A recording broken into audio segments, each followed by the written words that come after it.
बनाए गए संविधान को बदलना चाहते हैं, ये मनुस्मृतिवादी है, ये ब्राह्मणवादी है, क्या क्या बोलते हैं।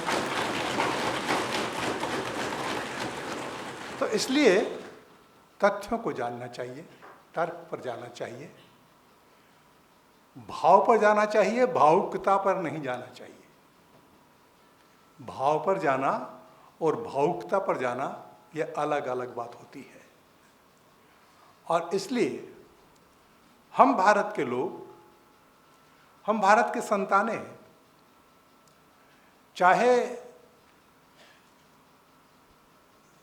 ब्रिटिश हुकूमत में बने संविधान में भारत को राष्ट्र नहीं कहा गया है, पर हम राष्ट्र हैं। हमारी राष्ट्रीयता मुखरित होनी चाहिए। डॉक्टर अंबेडकर ने एक बात कही थी, जब संविधान सभा की बहस होकर संविधान पारित हो गया तो उन्होंने एक बहुत अच्छा भाषण दिया। वह भाषण हम सबको जरूर पढ़ना चाहिए। उस भाषण में उन्होंने कहा कि संविधान कितना भी अच्छा हो, उसको लागू करने वाले लोग यदि अच्छे नहीं हैं तो अच्छा संविधान भी अच्छे परिणाम नहीं देगा। और संविधान में कुछ कमी है, संविधान कुछ खराब भी है, पर उसको लागू करने लोग अच्छे हैं तो वो खराब संविधान में से भी अच्छे परिणाम निकाल देंगे।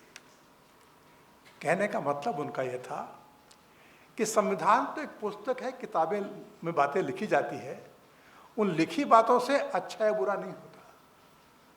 अच्छा या बुरा जो उसको करने वाले हैं उससे होता है। और इसलिए पिछले 7 दशकों से भारत के समाज ने इस संविधान को व्यवहार दिया है और व्यवहार देकर सिद्ध किया है कि आज हम में कितनी भी कमियां क्यों ना हो, हमें लगता है बड़ा भ्रष्टाचार है, बड़ी जातिवादी है, बड़ी अनुशासनहीनता है, हमको लगता है, लेकिन कुल व्यवहार देखेंगे तो ध्यान में आएगा आज भी भारत उतना ही महान है जितना पहले कभी था।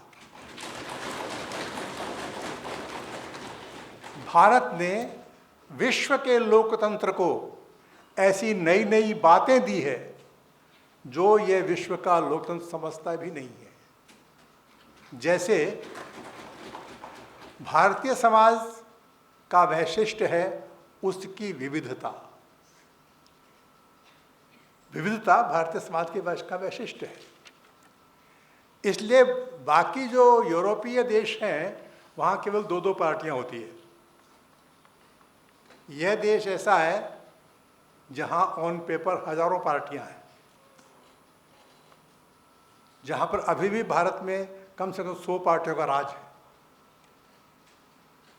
और केंद्र में अटल बिहारी वाजपेयी के समय 24 पार्टियों की सरकार थी।